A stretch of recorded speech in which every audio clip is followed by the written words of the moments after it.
Good morning, good morning.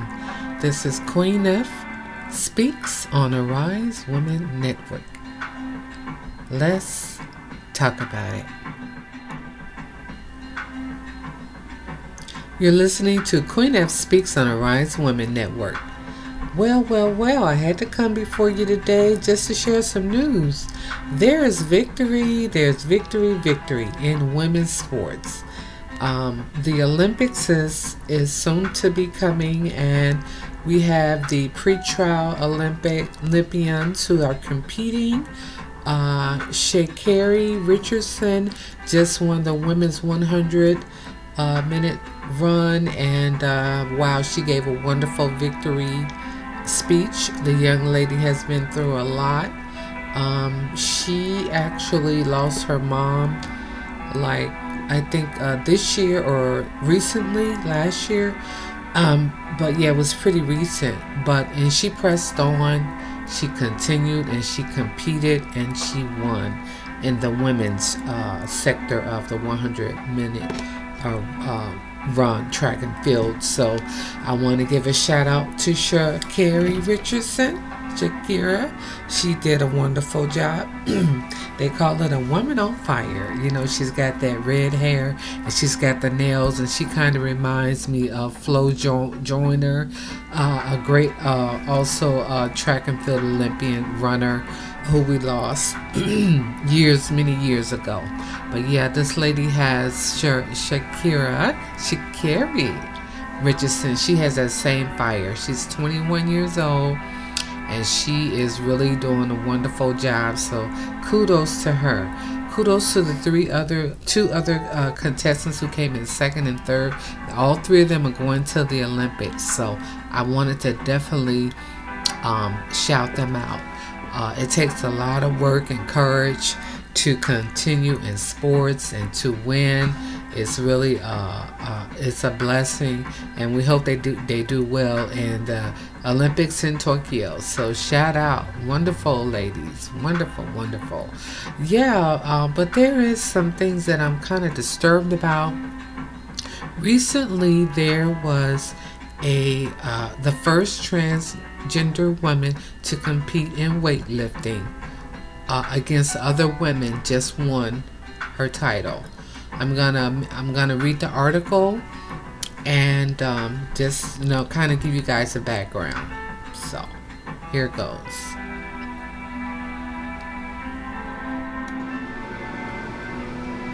Okay, so this is just on the heels of the victory of Simone Biles. I just did a podcast on her last week, so if you didn't catch it, definitely listen to it. We're very proud of Simone Biles. She appeared on the cover of Glamour. Ebony did a story on her. She's really getting, some kind of coverage, even though she didn't get a lot of coverage on mainstream America media.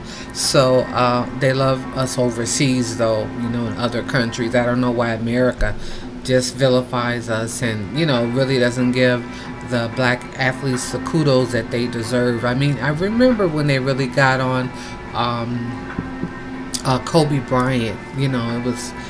He just took so much blunt, of his whatever infidelities. They just put that out front instead of focusing on his talent, and we tend to do that here in our own country. We don't respect the athletes like we should. And so, there are three other young ladies that just competed against each other with Sha'Carri Richardson and the other second and third place winners.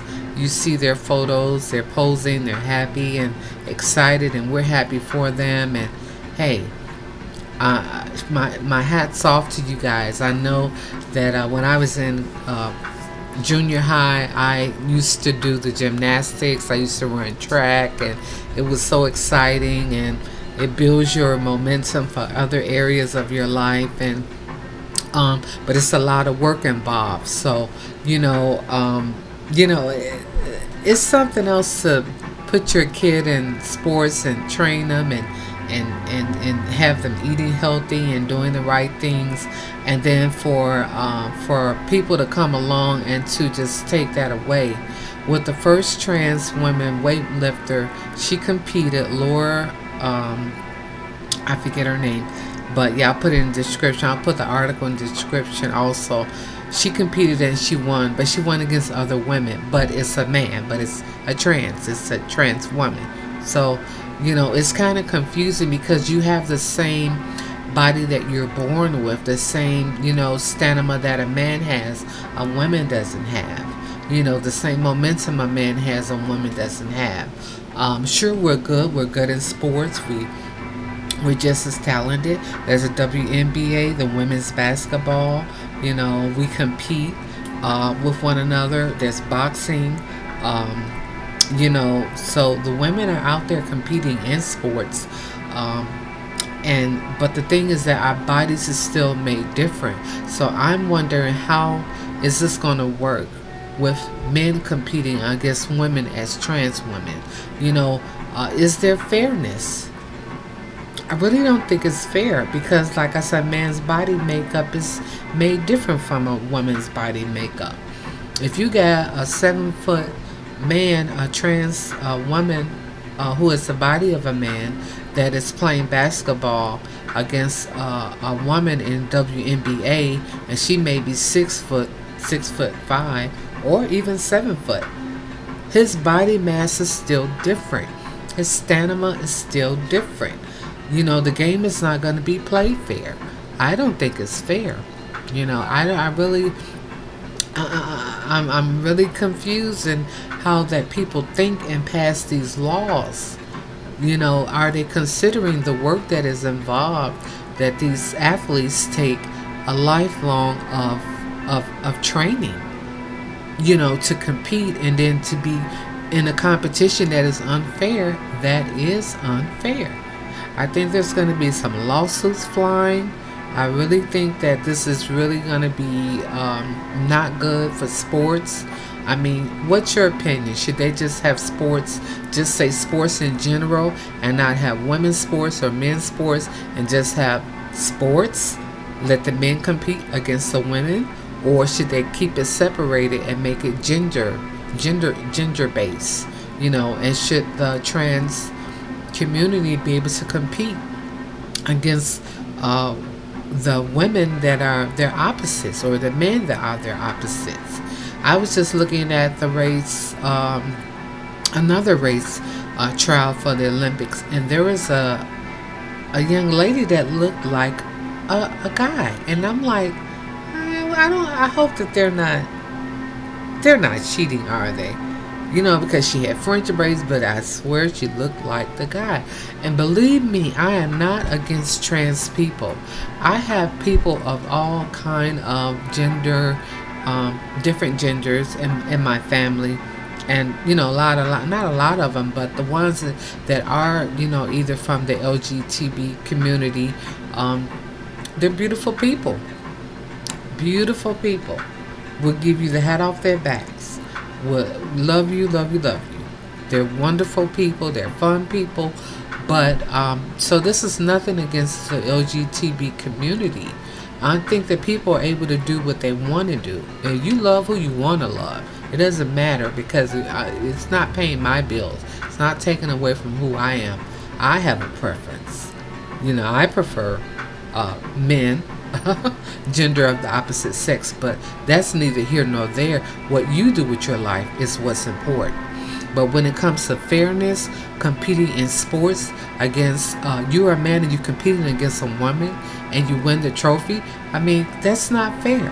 Because like I say, there's a different body makeup, and it goes far as, with them teaching also about the different body parts and the different, trans, the LGBT, trans, queer, whatever, teaching that in school to the young kids. I think that should not be also. I don't think it's fair. I think children should be allowed to be children, because you change your mind. You may change your mind 2 or 3 times about what you want to do as a young adult. Okay, who you want to be or who you want to be with. That's going to change.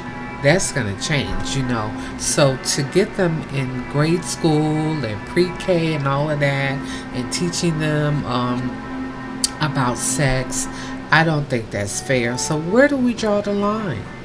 Where do we draw the line? It's just, to me, I just had to bring this forward because with black women, we are dominating sports right now. We're dominating in the Olympics in swimming, in track and field, and in the gymnastics. Simone Biles, Sha'Carri Richardson, and there's another young lady that is dominating African American in the swimming section. We're dominating. But guess what? The powers that be are sitting back and they see this.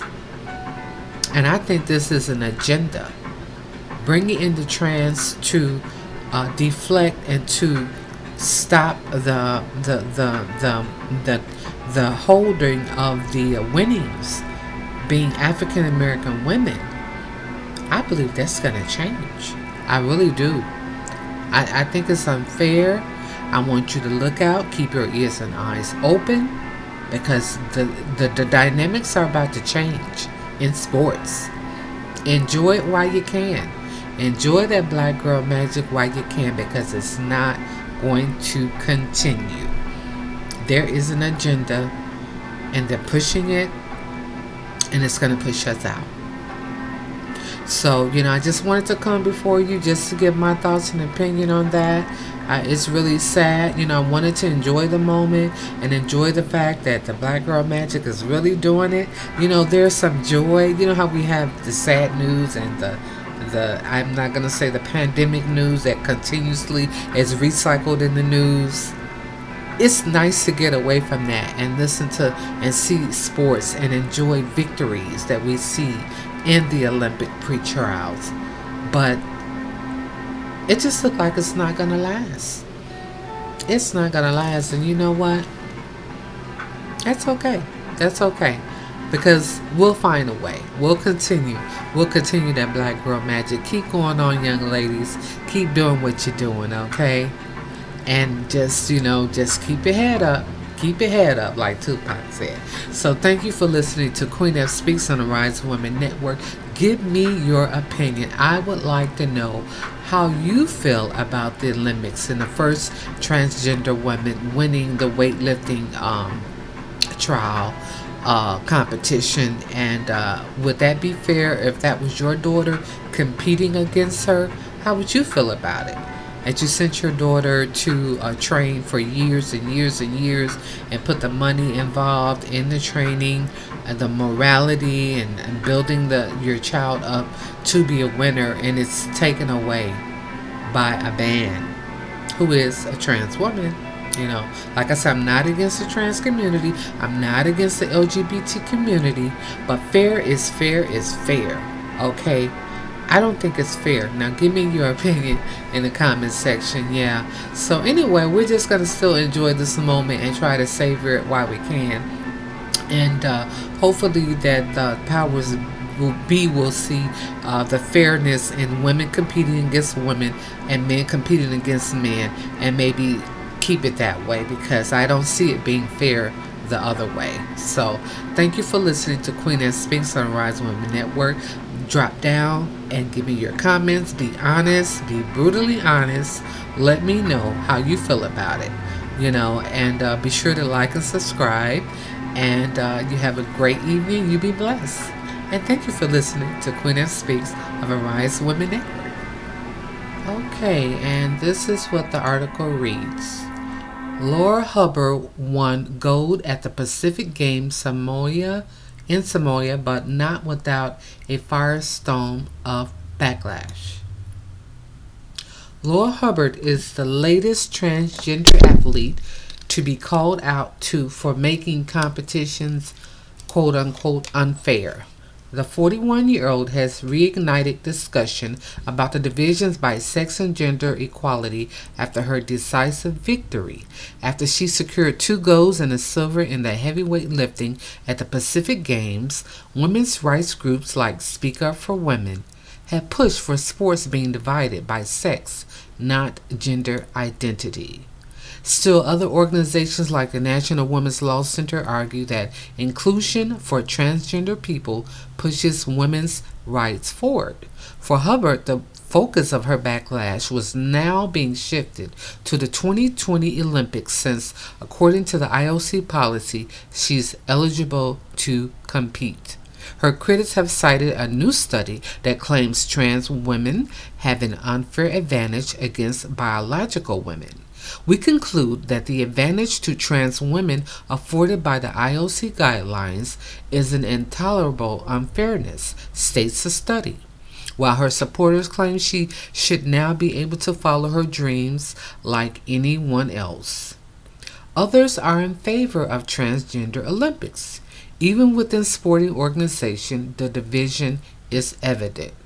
The Florida High School Athletic Association policy has no restrictions for trans athletes, letting students compete under their gender identity. The National Colgate Athletic Association policy requires student athletes to undergo hormonal treatments to compete in the gender of their choice. The International Association of Athletes Federation policy requires trans men to get a legal sex change and trans women to have a reassignment surgery. The International Association of Athletes Federation requires trans men to get a legal sex change and trans women to have a reassignment surgery. The International Olympic Committee policy requires trans women to have been declared female for a minimum of 4 years and be below certain testosterone levels.